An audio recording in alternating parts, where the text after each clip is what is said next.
Happy Friday, readers, and welcome back to my library. I'm Miss Danny, and I've got 2 more storybooks for you today. The first one is Fancy Nancy and the Delectable Cupcakes by Jane O'Connor. Pictures based on the art of Robin Paris Glacier. All right, I'm excited. I love Fancy Nancy. I adore school. Adore means to really like something. But today I can't wait to go home. I'm going to bake cupcakes. Fancy cupcakes. Nancy, did you hear what I said? Miss Glass asks. I shake my head. I will repeat it, Miss Glass says. Repeat is fancy for saying something over again. There's no recess tomorrow because of the bake sale. The bake sale is to raise money for library books. You guys know how much I love books. Before I leave, I go over to Miss Glass. I'm sorry I wasn't being a good listener. Miss Glass smiles. I know you're trying to improve. Improve is a fancy word for getting better at something. I hug Miss Glass. I adore her. I really do. On the way home, Bree says she is making some brownies for the bake sale. Robert is making red velvet cupcakes. It is not really made with velvet. That is a fancy word for a fancy type of cloth. But the inside is all red. I will definitely buy a piece, I tell him. At the market, my mom buys eggs and milk, flour and sugar, and butter. Don't forget the sprinkles and candies, I tell her. It's lucky I am here or we would end up with plain cupcakes. I want to start baking right away. I listen carefully to my mother. Miss Glass would be very proud. I put all the right stuff in the batter. I pour the batter into the cupcake pan. My sister is not such a good listener. My mom tells her 3 times to keep her fingers out of the batter. The cupcakes come out of the oven. Ooh la la! What a lovely aroma. Aroma is a fancy word for smell. When they cool off, we put on frosting, sprinkles, and candy. I want to show Mrs. Devine my cupcakes. My mom says, come back soon and be sure to leave the cupcakes where Frenchie can't get them. I am already out the door. Mrs. Devine buys a cupcake. She says it's delectable. That's a fancy word for yummy. When I come home, I call Bee. We make a deal. We will buy 2 of her brownies and she will buy 2 of my cupcakes. I hope I sell all of them. A minute later, I hang up. Then I see Frenchie's face. Frosting is all over her mouth. Oh no, the cupcakes are a mess. Nancy, didn't you listen? My mom asks. I said to leave them in a safe place. It's all my fault. I wasn't listening, I tell my mom. Just then, my dad comes home. I tell him what happened. Now I don't have cupcakes for the bake sale. Cupcakes, my dad said. You baked the cupcakes already? Then he holds out a bag. In it is all the stuff for cupcakes. I told you I would buy everything. Both my parents say at the same time. Then they start laughing. I laughed too. Nobody in my family is a good listener.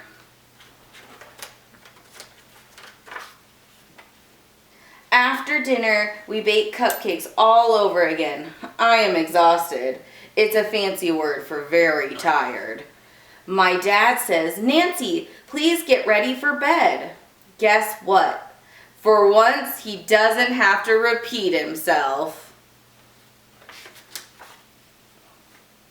The bake sale is a big success. My cupcakes are all gone. "Oh," I say to my mom, "I didn't even get to taste one." "Look," my mom says, "she saved one for me." I taste it. Totally delectable. The end. That was a fun story. It's made me kind of hungry. I've got another story for us today. It's called Mutt Dog by Stephen Michael King.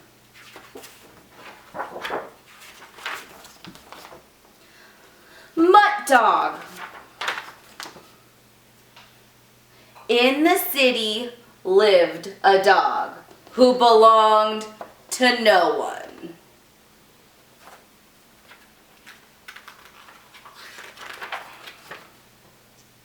He had to be brave and fast and smart just to survive. He ate whatever he could find.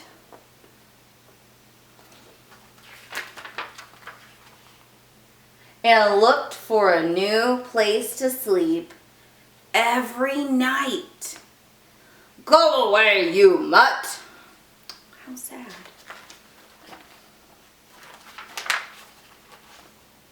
Oh, look how sad he is.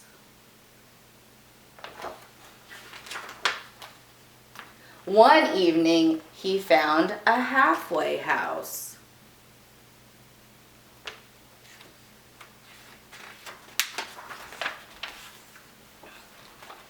Inside there were people who were cold and tired like him. There wasn't enough room or even enough food for a dog. How sad. A lady who worked there tried to put him outside, but the scruffy dog wiggled free and hid in a corner. "What am I going to do with you?" She gave him a biscuit and made him a bed. How kind. The next morning, he was on his way. "This is no place for a stray dog. I wish you could stay."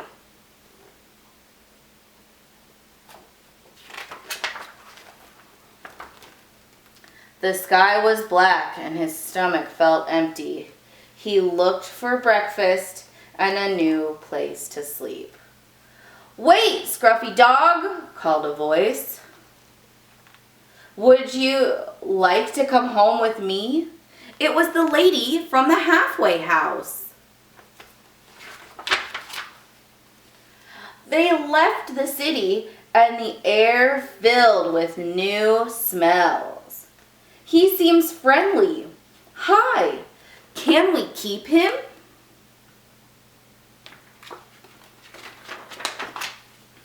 His new family gave him the first bath he ever had.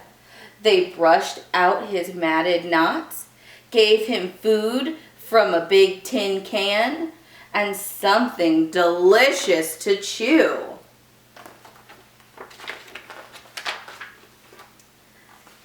Everyone thought up all sorts of names. Bear, Winston, Tyrone, Radiator, Picasso, Fly, Sigmund, Heathcliff, Errol, Dingo, Splot, Dustin, Dread.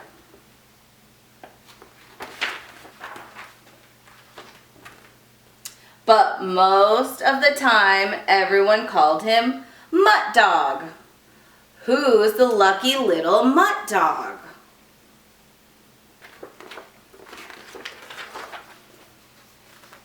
Mutt Dog is brave and fast and smart. He's gentle and loyal, and each night when he goes to sleep, he knows where he belongs. Look at how happy he is with his family. The end. Oh, man, I was worried that was going to be a sad story. But I know things are hard and kind of scary, and some of my friends are even not even going to school and staying away from all their friends. But we can try to be like the lady at the halfway house and love the people around us, not just dogs. So I know it can be hard, but try to remember that everybody is going through the same thing right now. Thank you, friends, for reading with me today, and I hope you have a wonderful rest of your weekend. I'll see you on Monday.